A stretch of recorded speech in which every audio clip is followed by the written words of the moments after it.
G'day, mate. What's your name? Hello, my name's Alex. Alex. And what do you do, Alex? I'm a comedian and podcaster. And podcast producer. And writer.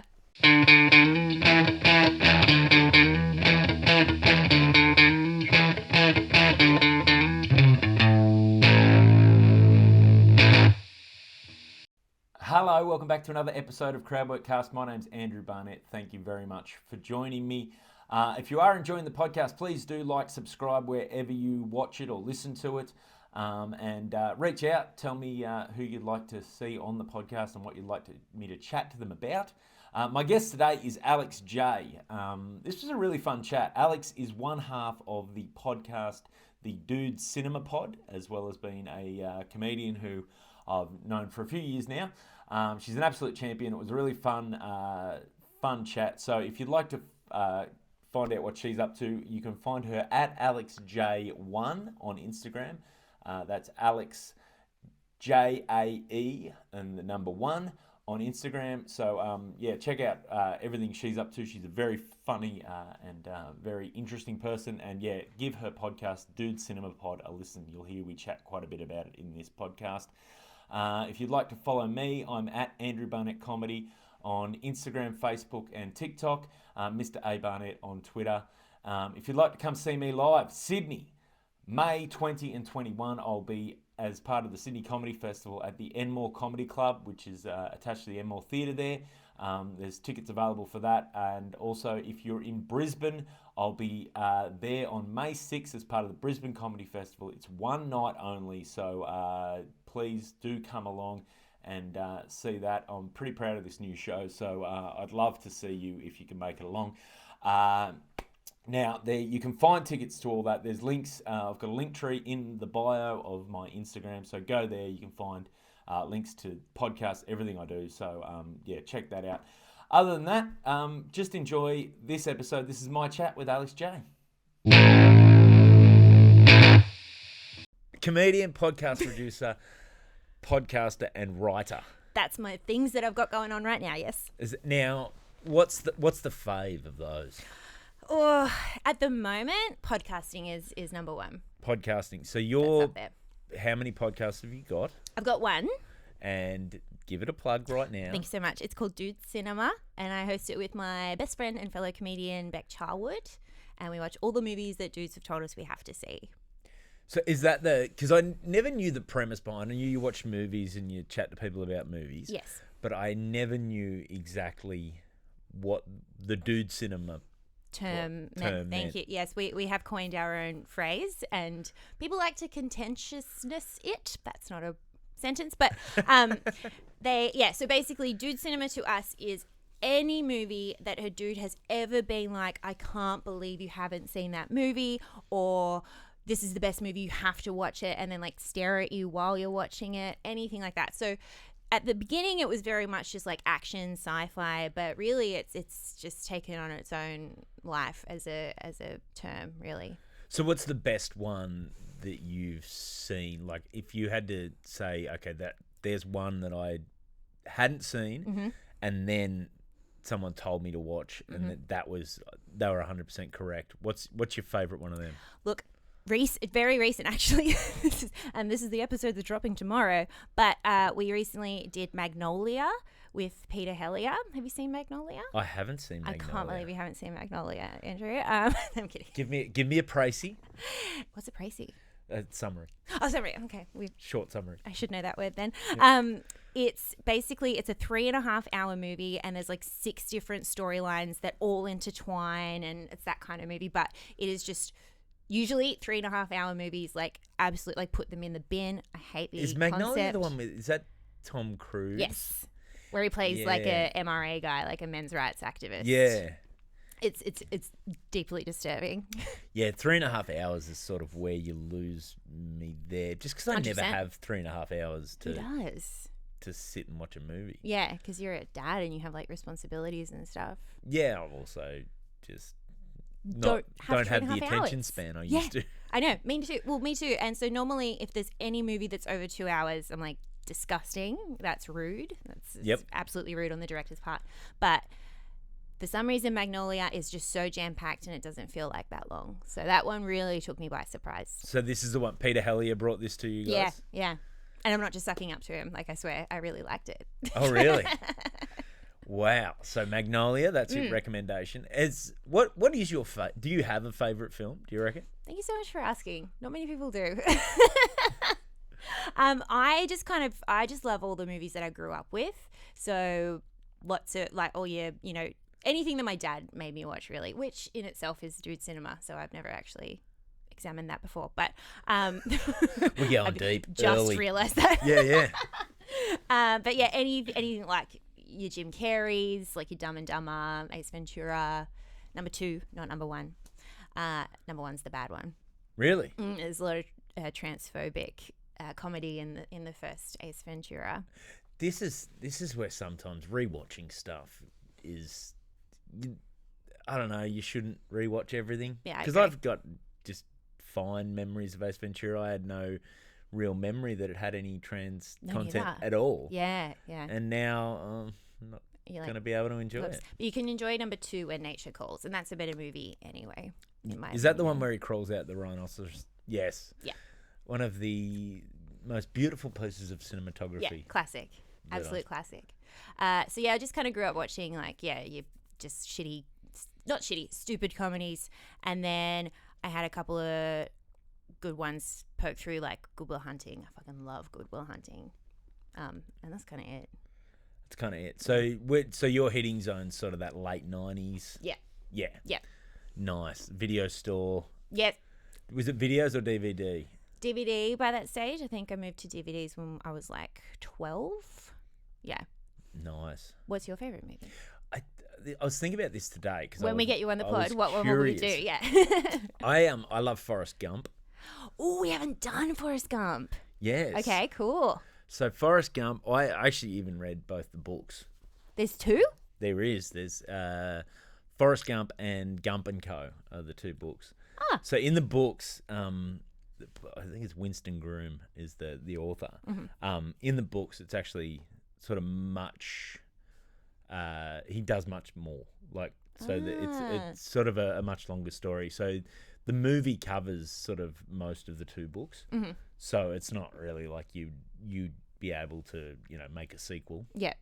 Or whatever. But the books were great. Like so he becomes an astronaut in the book. Does he? Yeah, so the play up, he's not so much you know how in the film he's basically an idiot. Yeah. So there's elements of it.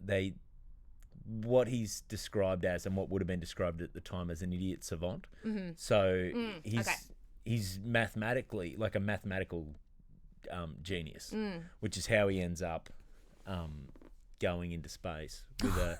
He goes into space with a female.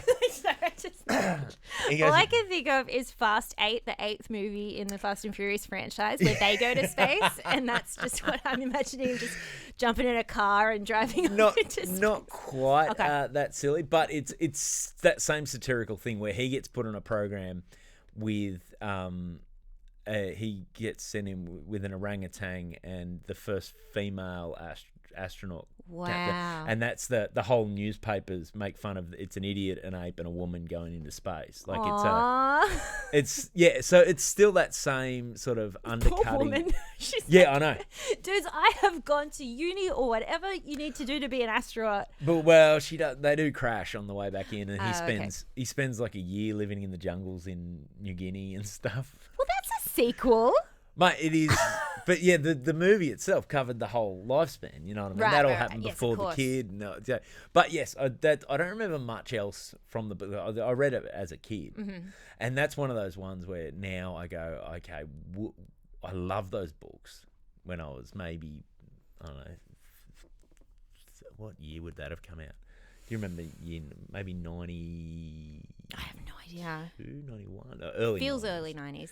Early 90s. So I would have been 11 or 12 at the oldest. And so I read the books after I'd seen the movie. And so I think there's a bit of nostalgia for the. I remember the night going to see it because I went and saw it with my grandmother.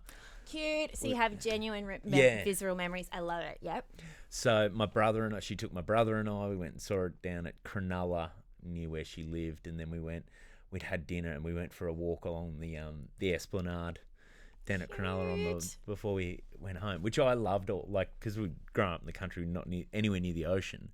I used to love that. After she'd take us down to the RSL for dinner or whatever, and we'd walk along the Esplanade and Adorable. stuff. So yeah, I don't know. Did Nan like Forrest Gump? She did. Nice. She did. We thoroughly enjoyed that film, but I don't know. Part of me doesn't know how much, because I haven't watched it. Actually, I watched it a little while ago with my kids and enjoyed it then too. But I don't know if I just sat down and watched it independently as a film. Yeah. Whether it's as good as with a critical eye. Well, if as good, or if it's the context of having watched it with my grandmother, it was a big treat. Go to the movies, that sort of stuff, and then compared that to the other enjoyable thing is about when your kids, like one of the things I've loved being able to do is show. Nat, my wife, and I have been able to show the kids movies we loved when we were kids. That sounds and there's pretty cool. Something fun about that too. Just getting them to you guys are gonna love it. And watching again through their eyes, which is its own other experience. Totally. So I don't know if it was just if you were to then come on a podcast with two women who already on guard about the, say, female representation in a movie and all that kind of stuff. Female representation, and that's fine. Jenny's pretty cool. Yeah, they've got one. It's actually interesting because if you think about Jenny goes through a lot in that film, but we need to save this for Dude Cinema. Sure. But, yeah. But yeah, I'd have to refresh, but his mum's women are very pivotal in his life. Oh, I love that. See, man, I haven't seen this in years. I'm now realizing because I don't remember his mum at all. Oh yeah. Yeah. Okay. She's the one that tells him stupid is as stupid does. Oh yeah. Life's like a box of chocolate. She's the one always getting quoted. From her. Yes. So, look. You know what? This is going to be exciting. We're doing that. This is a plug. This is a pre-plug. We're doing Forrest Gump. Ooh, exciting. So was that so you obviously comedy, podcasting. I mean, obviously podcasting can't have been the dream when you were growing up because it just didn't exist. Yeah, true. What was your plan? What was your goal? Did you just was it an idea to get out there and see what was interesting, or did you love comedy from when you were a kid and want to be a comedian? I did. Yeah, I did. Well, I loved comedy from being a kid, but I didn't know you could be a comedian until literally my mid-20s. Because it was pre the influx of open mics in Sydney. So this is 2012. I started dipping my toe in the world. And so I was always a huge stand-up fan, watched all the galas, learnt them off by heart growing up, all that kind of stuff. And then I started listening to podcasts, and it was early days of podcasts. I think the only people who had them was the Hamish and Andy show, of their radio show. Yep. And then Will Anderson started one called Tofop. And then just for the first time in my life, hearing a comedian talk about the behind the scenes of comedy, that's when I learned you can just go to an open mic. I just used to think that you'd have to be invited to do comedy for some reason. It is weird though. That sounds counterintuitive now because we know so much about it. Yeah. But I get 100% that instinct. Right. Of why would so how does one get involved in this? It's you go along. Yeah, you just go along. But I just didn't even know. I didn't even know that there were steps before the gala. I just thought every comedian in Australia just started up there because they were invited to or something. And then I learned about open mics, and that's when I was I'll give it a go. I've always been obsessed, and then hooked. Nice. Where was your first gig? Mic in hand. Same. Really? Yeah. No way. What year? 2009. Oh, fun. Do you remember who was on the bill? I remember Jeremy Keast was the MC. I don't know Jeremy Keast. He's in Brisbane now. He's in Brisbane a bit. I don't know how much comedy he's still doing, but he's up there. Mm-hmm. Good bloke, Keasty. And I'm trying to think who the headliner was. I don't know if I remember. But I remember. I think maybe Sue Thomas was on the Of course. bill, Yeah. or I might be staple. conflating that with another night. But yeah, No, that tracks. yeah. But that was where I used to, when I first realised you could get up and try. That was where I'd go watch a lot with my mates. Did you watch before doing it? Yes. Same. Yeah. How many times did you go? Man, I reckon we must have gone like 5 or 6 weeks in a row almost. Me too. Before, and I remember sending the email, nervously sending I'm not sure if you guys have, and Yes. and getting an email back, and then it took me 2 years to get on again at the same room. Really? Yeah, which if you try and explain to people now who've started in the last few yeah. years how hard it was just to get stage time. To get that second gig. Yeah. After that first one. Yeah, really hard. It was nigh on impossible. But, And how was your first gig, do you remember? it was good. It was not good, but Yeah. like people laughed a bit. It was good enough that I went, oh, that went all right. Yeah. Like I walked off going, oh, that went all right. Like I remember, this wouldn't have happened to a female comedian. I was at the urinal downstairs. Sure. Afterwards, and a guy came in to use the urinal. He's standing next to me. He goes, "Hey, you were good tonight, mate." And he goes, "Mate, he goes, yeah, mate. Is that really your first go?" I said, "Yeah." He goes, "Well, mate, you did better than some of the ones who should know better." And I went, "I'm not sure what that means, but I'm taking it as a compliment." Okay, Dad. Yeah, it was great because he wasn't a young bloke. He would have been about my dad's age, and he's just giving me the and Proud I of you, went, okay, son. yeah, yeah, exactly. This is the validation I needed. Yeah. Now I can quit comedy. I'm out on top. That we have such similar, like, parallel stories of first, because I think I went 3 or 4 times. Tell me that bloke didn't walk into the toilets while you're in there. And then when I was peeing in the toilet, but then like immediately, like, had a great set. I mean, I'm sure if I was to listen back to it now, it'd be awful. But I remember just like riding high. Yeah, so fucking happy, like out of this world happy. And I was in the bathroom, and there were a group of 3 girls came in, and they're like, "Were you up before?" And I was like, "Yeah, I was." They were like, "You're amazing. Are you sure that's your first time?" How good. Seriously, I like swear to God. And that was, but in the upstairs toilet, the one at the back. Around near the smoking area. Yeah, near the smoking area. Yeah. And I remember I went the 3 times before. One of the times that I went before Will Anderson was headlining, and I bailed him up after, and I was like, "Look, Will, my name's Alex. Lovely to meet you. I'm doing my first set here in 2 weeks. Do you have any advice?" Oh my God. And he was so generous with his time, because this is again before open mic started, so he wasn't like influxed with open mic comedians, I guess. Yeah, and he's in every exchange I've ever had with him, he's genuinely pretty generous with his time anyway. Like he's not it's funny how much time guys like that will have for you if you just want to talk. It's not like, especially if you don't have I need you to do something for me. It's just that, hey, totally, I want to just give me some of your wisdom, or give me hey, do you have a take on this that might help me? Exactly. Then they're generally most guys are happy to, Yeah, if it's not like, I'm going to ask you to come on my podcast. Can you listen to my set and listen give to me my notes? set? Or, Yeah. Exactly. And he gave me 2 bits of advice, and I remember them to this day. Well, I think so. The first to yesterday. Damn it. So soon. We were meant to do this podcast yesterday, but then my stomach exploded, so I would have remembered it. He said something along the lines of, like, don't worry about it. No one will ever remember your first gig or something. And he was like, I've been doing this for 17 years or whatever, and half of the people still think I'm Adam Hills. So he's like, whatever happens, it doesn't matter. No one will remember. So that is really good advice. And the second one was, I remember now. Second one was, don't talk about something just because you think it's funny. Talk about what you want to talk about and put funny into it. That's good too. Still, 10 years later, still. Yeah. To this day now, to today, I remember that. That's and both bits of advice still 100% helpful. Totally.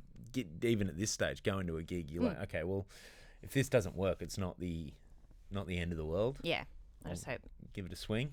And then just trying to find stuff that's interesting to you, then making it funny is more, that's one, it's more rewarding, but two, it's actually a bit that's where you find better stuff. Yeah, it's like the longevity is more solid there. Yeah, 100%. Yeah. It's two good bits of advice. He was actually the very first time I headlined at the mic in hand, and I was so excited. I've finally got to the point where I get to headline the mic in hand. Huge. And I reckon it was just before Mardi Gras, and I go in, and the guys are like, "Oh, we're doing it a little different tonight. We've got a couple of drop-ins." And I was like, "Okay." And they're like, "We've got Scott Capura, is it?" Oh, yeah, the guy from Mrs. Doubtfire? Yes. Yeah, Capuro. Yeah. Scott Capuro's dropping in to do, he's going to do 20 minutes in the first bracket. So we'll just have, because they used to have 3 brackets that have like 3 or 4 people and in each bracket, in the first 2 brackets, and then they have the headliner. And so he said, we're just having 1 5-minute act, then Scott Capuro's doing 20 minutes, and then we'll have a break. And then we've got another 5-minute act, and Will Anderson's dropping by to run some stuff for his new show, and then you to headline. Okay. And they said, "You'll be fine. You've headlined here before." And I'm like, "No, I haven't. This is my first time." And I was like, "Are you fucking kidding man, me?" it was the most intimidating thing. Oh my God. To go on after, like, well, Scott Capuro's been doing it, like, at that stage, 27 years, and it's just absolutely amazing. Yeah. So tears the roof off it. And then that Will's there. So Will gets, sees a bit of that and goes, okay, well, this energy, I've got to bring and match that. And then this bloke, the headline, it was, The piece de resistance. I said to the audience, I said, it feels good to come on stage knowing that whatever you're going to talk about tomorrow has already happened at this gig. It's just, that's a great line. Yeah. That's a really good line. Sometimes you just got to acknowledge that, Yeah, and then Will Anderson was there. And the guy from Mrs. Doubtfire was there. Oh, yeah, how was the headliner? I have no idea. I didn't pay any attention. There was a headliner? Yeah. Yeah, I don't know. We left in the break. It was so intimidating. But it was fun. And that's what it's so fun, like, funny how comedy can throw that. Because I went into that thinking, like, I'd, planned my set, I had it all pit in your sorted, stomach all day. Yeah. Ugh. And I was like, I'm coming into this prepared. I'm excited. And then you're like, oh man, I am up against it. But then at the same time, you're like, comedy fan brain is like, what the fuck am I doing on a lineup with Scott Capuro from Mrs. Doubtfire and Will Anderson? Like, how cool is that? Yeah, but I'm at the wrong end of it. Yeah. Sure, it shouldn't be the 5 at the top. So I'm sure we're doing this backwards, I'm pretty sure. But yeah, it was fun, but an intimidating start. But yeah, like I said, if you can do that, you can do anything. Well, that's one of those gigs where you'll do. I had to do a festival show once to 2 people. Like, you did? Yeah, just a couple. Tell me about it. Well, it was funny because they were running late, and so the festival was like, the people are like, oh, if then you can cancel if and that they'd be like, but that's okay, we'll just sneak in the back. Yeah, I know. Oh man, when I was told they'd arrived, and then so I just walked backstage, and I just hear the guy walk in and just go, oh fuck. And I just started giggling. I'm like, yeah, man, you reckon you're thinking, oh fuck. I love it. But it actually went all right, because I talked to them, and I worked out, like, it didn't hurt that I'd been doing the show a little while at that stage, so I was able to just find out a way to get most of the material across. But I was so just went, fuck, the stakes at this point are pretty low, and so I was just a bit more disarmed. Cool. I was a bit more, and it actually went really well. And I walked out, went, you know what? If they were like, this, and that was actually really good. Like, and I'm like, yes, thanks. I was happy.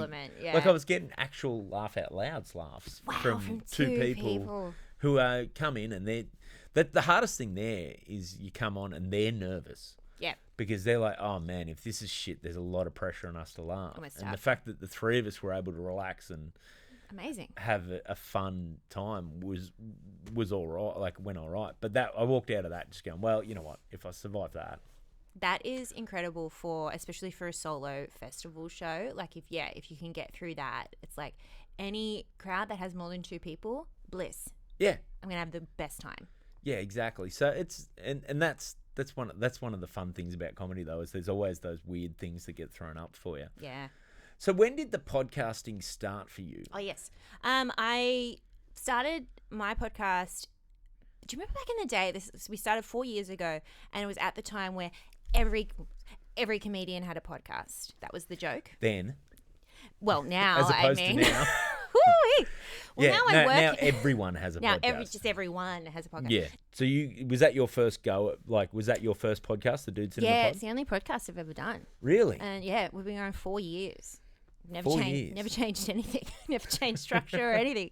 Yeah, because there's just so many movies, and we just love talking about movies. Like not in a film bro way, but in a just like if a movie sucks, we just love talking shit about it and making fun of it. This is what I was actually talking to Anthony Lacascio when I did him about sport, and this is something that's been I've been thinking a lot about sport now, having worked in the sport space for a while. For me, I'm the guy that enjoys it because I just enjoy sport. Like I'm not the stats, I don't get too nerdy. I find the nerdiness for me, if I get that pressure to be nerdy, that takes the fun out of it for me. Is it the same you think with 100%? Film? Yeah, that's a perfect way to describe how I feel about film. Because like I was never a film person. That's kind of like the point of why we started the podcast, because we hadn't seen all of these dudes' favorite movies, and so we're like, what we should watch them. They're bucket list movies, and let's just do it as a podcast. And so as we've gone along, I've definitely picked up like words and like cinematography shit, and I know directors' names now and stuff. And when I get too far into the weeds in that, I am just like, okay, I need to take a step back, because this shouldn't be a chore. It shouldn't be like I'm learning. Yeah. This is what my I had this conversation with someone the other day at the radio station. I do a bit of stuff for SEN, right, which is sports talk, and I find there's guys there that are just obsessed, right, and they're great guys, but I just cannot approach it. Like I liked sport because I didn't like homework. Yes. I didn't want it to become my homework. Yeah. Like there's guys there that can tell you, they'll do comparisons between 2 rugby league forwards based on their stats, and I'm like, nah, man, I'm fucking vibe. nerds. Like I like him because I like I like the vibe when I watch it. Totally. It's more just an instinct feel thing. It's the vibe. It's Marbo. But it is. Exactly. It is. It's like, yeah, do I like that movie? And somehow we managed to talk about it for an hour, but probably offer no real insights, but just make fun of it and just be funny, and it's fun. But I think that's what it's all supposed to be. Yeah. Like these are entertainment things. Sports and like films, entertainment. Yeah. So why turn it into something Homework that it's not? Yeah. Yeah. Totally. No, I'm with you. Is there any where is it ever got contentious on air? Between me and Beck? Yeah, or between you and a guest? No, actually, we're pretty. Both Beck and I are pretty non-confrontational people, so we just just like, I'm so sorry. No, you're right. No, I'm wrong. No, I'm a fucking idiot. You're right. All that kind of stuff. Yeah. So we never really get in the. What's the weirdest film someone's like the most out there one anyone's brought to? I've got like, the weirdest and the one I've just kind of hated the most is Clockwork Orange. Have you seen that movie? Yes, I saw that when it was still illegal, I think. Oh. A mate of mine had it. His older brother had come back from overseas with it on a VHS, a bootleg VHS, and he was all excited because he was one of my mates who's like he's into music, quite arty, quite intellectual. He's a uni professor now, but he had this, and I remember watching it thinking I'm supposed to be having some sort of this is art, this is a big statement, and I remember just watching it going, this is just unpleasant. Yes, thank you. Like I don't. It's just an unpleasant movie. Yeah, and Stanley Kubrick especially, he's my arch nemesis. He's the guy who directed that film. Yes. he's just, ugh, yuck. But especially A Clockwork Orange, it's just so uncomfortable and distressing and ugly and weird. And I just think that anyone who thinks it's like a masterpiece of art is lying, and I think they're being pressured by society to say that. I do think there are sometimes, and I've had, like, I don't know, sometimes my default is maybe I'm dumb with some of this stuff, but That's why we started the podcast, because we genuinely were always like intimidated by these movies. Like, am I too dumb? Do I not get it? And turns out, no, there's just nothing to get. Yeah. Sometimes. Yeah, but that was I remember watching that movie, just going, I didn't really. Yeah. That didn't make for a fun evening. Do you know what I mean? Like, unpleasant is the perfect word. It's a very unpleasant evening of a movie. yeah, which I now, especially now, I don't like if something's, you know, when people go, oh, it's moving, it's an important film. I'm like, oh, I don't want to see it then. Ugh. Important. Important. I love when when any art is described as important, immediately turns me off. And it might be important. It might, but don't to tell you, me. Yeah, don't to that person. tell me what I'm supposed to be taken away from this. Exactly. And half the it's amazing. Like, you know, people, The Last of Us, that Sure. big one. Everyone's talking about now the series The Last of Us, and you know, it's like episode 2, you just cry and cry and cry, and I'm like, I don't want to feel sad in my downtime. It sounds awful. Maybe I'm a bit simple, but that's not my. But you've got, like, that's the thing. Everyone can like what they like, and no one's wrong if they like something. No one's wrong if they don't like something. Oh, mate, your podcast is in the wrong place. It shouldn't be on the internet, because that's the opposite. That's true. Of what the internet thinks. And people let us know Oh, really? when we're wrong. Yeah. Does it go off in the comments? It did at the beginning, big time. It's just when we like are mean to a very popular movie or actor, most notably Blade Runner. We didn't like Blade Runner the movie. And The first one or the second the one? first one. So And people were very upset at us about it. Blade Runner. You know, the other thing is rewatching older films now. The pacing of film is completely different because attention spans are Yes, so true. so different. Yep. And that was, I remember watching.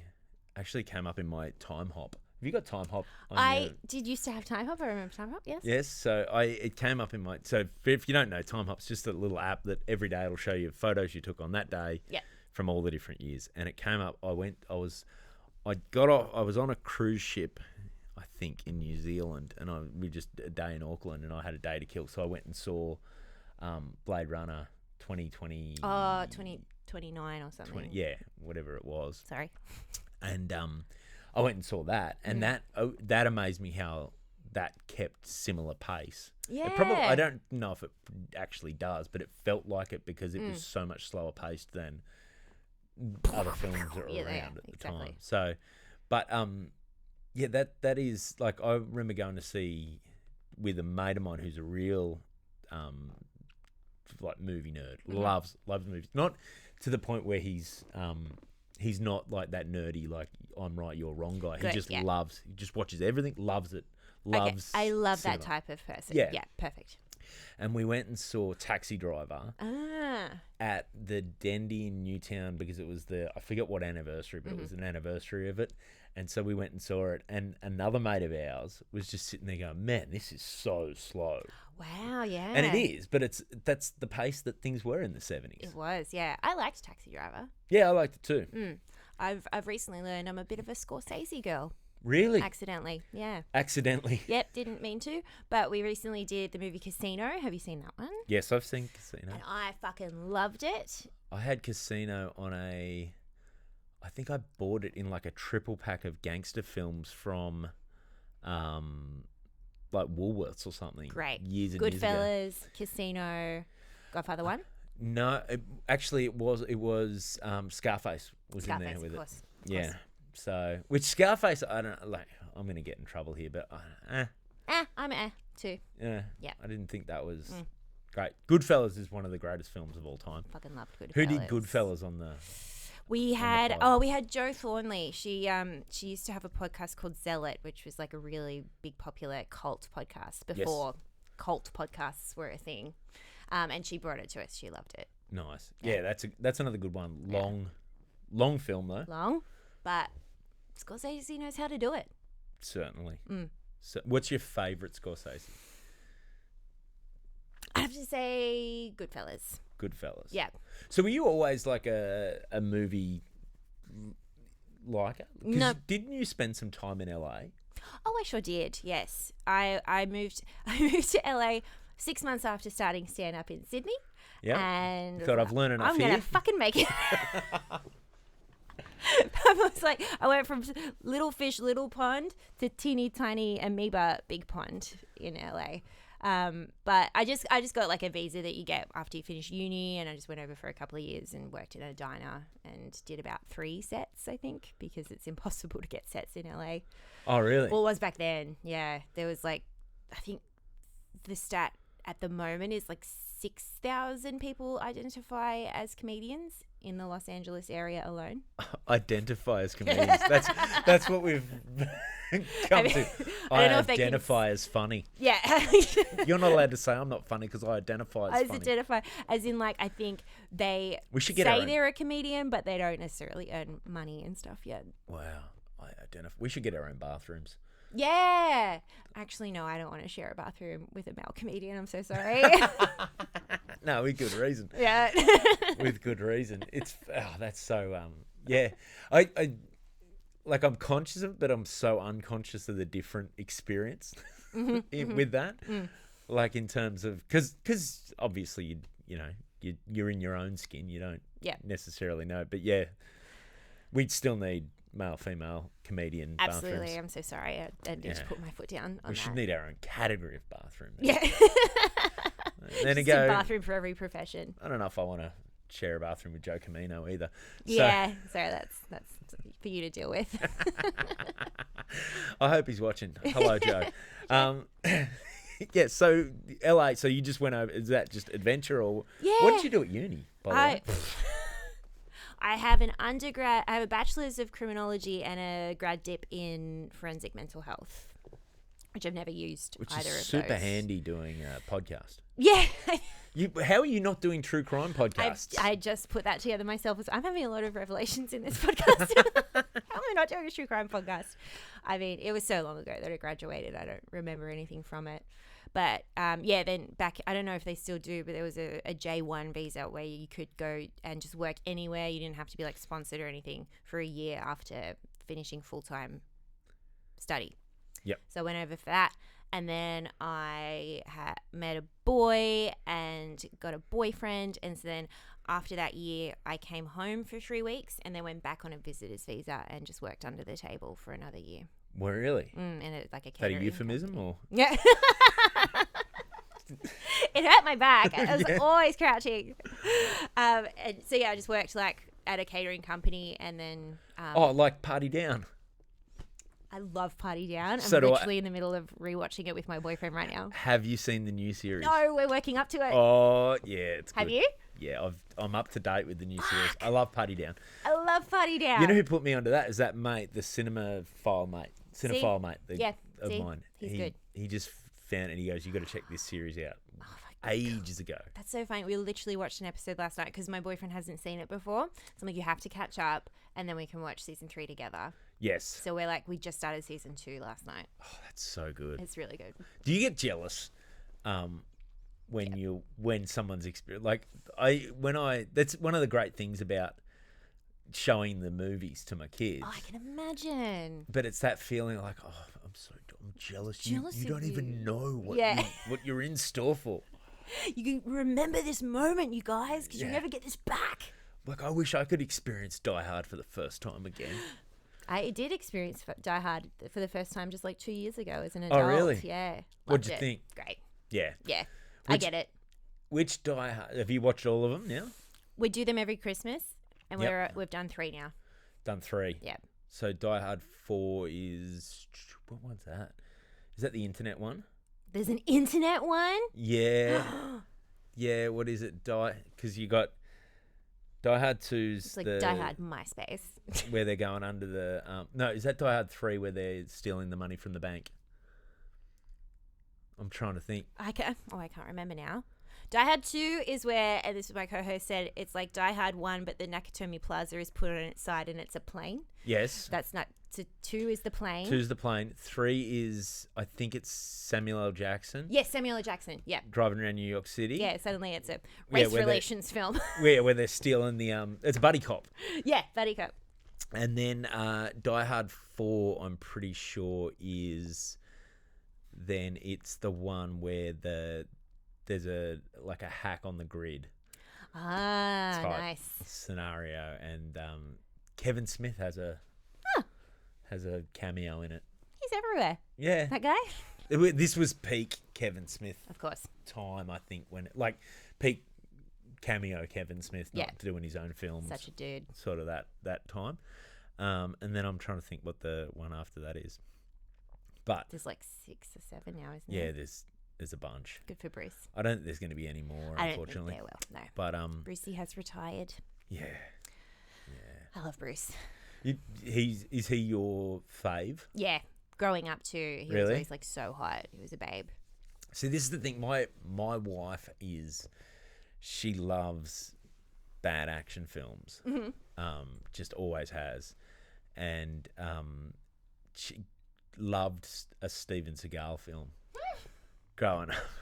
Like, she's great. You give her an Under Siege or something like that. Yep. Absolutely loves that sort of stuff. It's funny. That's fun. Yeah, like, because I didn't mind a Steven Seagal film, mm-hmm. but I think it was totally different reasons for her. I don't know. Oh, yeah. That's like in her heart. Yeah. Yeah. Yeah. She loves a good silly action film. But I think what are we? So are you mostly film or are you series as well? On the poem or in my life? In your life. Thank you. Yes. You're more than just a podcaster, out, so Alex. thank you. Series, definitely. I think now because it has a little bit movie watching has become a bit homework. Yeah. So it is sometimes nice to watch a movie and not have to take notes and not have to critically watch it. That is always lovely. But I love a binge of a series. So do you take notes? Yes. Or else I'll forget them. I have a really bad memory. Yeah. Yeah. So what sort of things you like? I just take notes of to remind me what happens in the plot. And Yep. just this guy comes in and I just try and remember little jokes and stuff that never seamlessly work themselves into conversation whatsoever. I love that because I do this when I'm doing prep for radio. Oh yeah, there's a good gag. Yeah. And then the conversation, you think, okay, if we start here, I'll do the gag there. in there. And then the conversation just goes sideways, and you're like, Bring it back here. And then if you hear yourself back when you have tried to jam it in and it just doesn't work, and you're just like, why was I just? And then when you listen back to, if you'd actually been listening to where the conversation went, you had 3 good things for that anyway. Could have jumped in there. But you're so obsessed with this one gag you thought of last night. Yeah. Yeah. I literally did that the other day because I'm a producer as well. I also edit our podcast, and I just heard and I remembered it too, and I was like, oh, I was so I really wanted to say this one gag, and it didn't fit in. And so I literally at the end of the conversation I was like, yeah. And so with the whole that thing that we're talking about. And then I so did not commit to the joke. It just trailed off. Oh, it was disgusting. Thank God I'm editing this. Get rid of it. That's there's nothing better than having control of the edit when it comes to taking a swing. I love it. It doesn't land. Yeah. So how did you I think I met you when you'd come back from LA. Yeah. I don't really count my first foray into comedy because I only did it a handful of times. I did the Mic in Hand and the Laugh Garage a few times and then moved overseas and then barely did it there. So then I kind of say I properly started when I came back from America. Right. Which and is, I think I remember you were living up. I remember you guys had a web series. Yes! Oh my God, you came on our web series. Yes, someone asked me about We were obsessed with that sketch. That was the best. Someone asked me about this recently, their mum had seen it or something weird, just some weird thing that they said, their mum, they really liked that thing you did when you did, and I was like, I hadn't thought about it. Played a real estate agent. Yeah, I played a real estate agent. So you guys... You did it so... Oh, I'm going to have to find that. That was so funny. So explain the web series and then... I mean, this is also before web series were really a thing. So it was... Yeah, this was cutting edge. Yeah, this is like... But we didn't really know how to promote it or market it or anything. So it kind of just lived on Facebook for a while. But it was like I was living with comedian Mitch Garling and his friend Dare, who's like a film guy. And we just started a web series because we were young and didn't have responsibilities, and we were just like, it was a bit just like little sketches about living together, and we got you to come and play our dick real estate agent. It was so good. Which was so fun too. There's nothing better than being a bit of a douche on camera. You did it well. Being able to play that character, that was a lot of fun. So I actually bumped into him actually. No way. At a gig I did on the Central Coast a little while ago. Really? Yeah, and he just come up and said hi, and he was there with some family. And, yeah. What does he look like? Almost exactly the same. Cool. So I love that guy.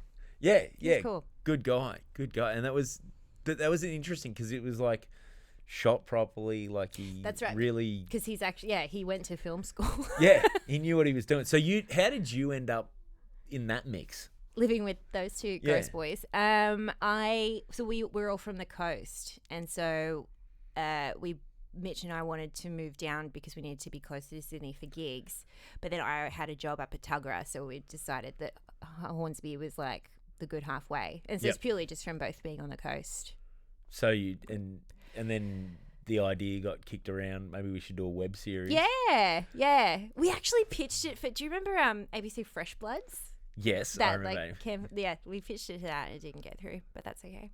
What did get through then? Do you remember? Yes. There was like 3 years in a row, I think they did it, or 3 times, maybe every few years. I remember Becky and Cam they did that too. Be Your Own Boss thing at the mall. And I think Nina Oyama got 1 or 2 through. I think that's where she started her like TV stuff. Yeah. Nina was through Fresh Bloods. Yeah. Oh, that was interesting. Remember that? No, I They was used to give us money.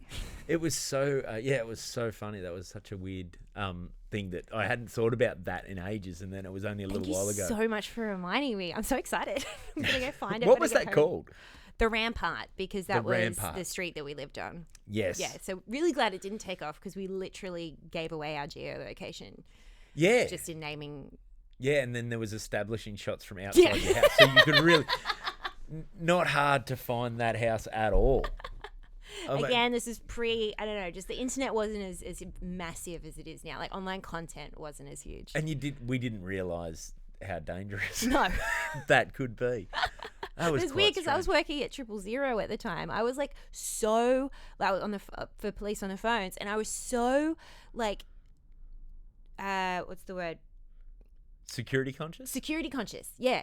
So security conscious from that job, and for some reason I was like, but the internet can know where I live. That's fine.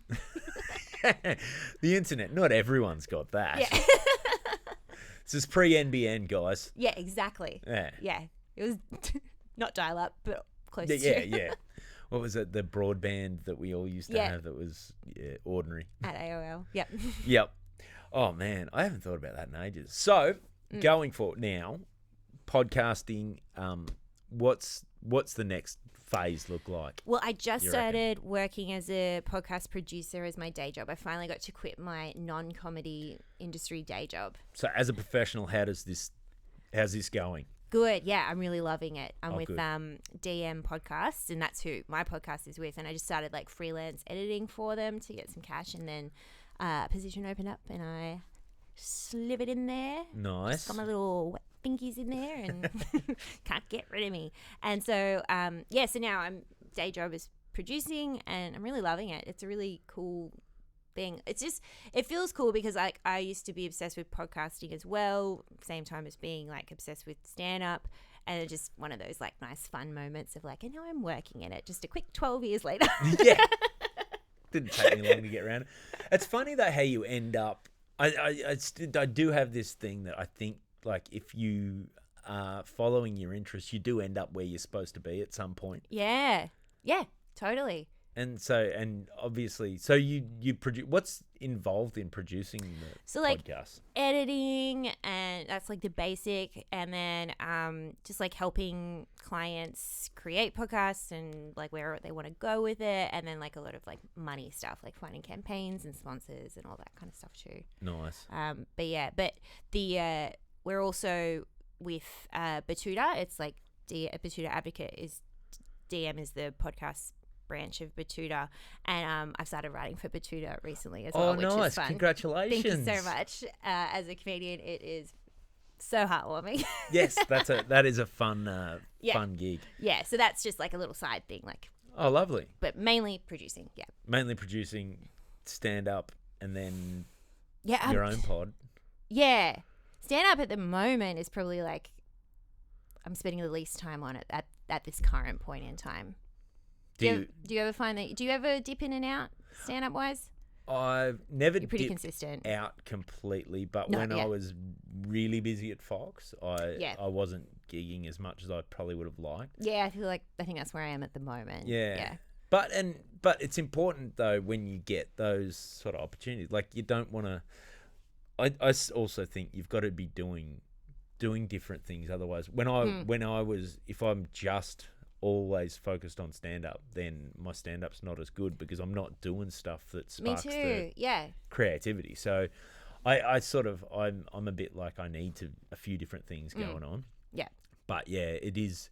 But it's amazing once I didn't realize how much I'd missed it until I, then you jump back in. Fuck, this is cool. But yeah, it is. It's fun. Yeah. Fun way to waste time. It really is. But yeah, I still definitely haven't like dipped out or anything. But I think just like also like starting because I've only been in this new role like 6 months. I'm just like kind of really putting all of myself in, and then just letting it all kind of get to a balancey place. That's the goal. Well, so Dude Cinema Pod. Is there any other pods that you produce that you want to give a plug to before we go, or no, they can do that. Yeah. Just plug your own stuff. So where can people find you other than Dude Cinema Pod? Yes. Where are the other places people can find you online other than the Rampart? The Rampart. She doesn't live there anymore. On Facebook, I think we unpublished them at one point. Just on Instagram, really, at AlexJ1. At AlexJ1. Number 1, because some bitch in America has Alex J. Nice. Well, thanks very much for doing this. Thanks so much for having me. This was so fun. And we'll get you on ours very soon, and we'll talk all about Forrest Gump. I'll look forward to it. Yay. Thanks.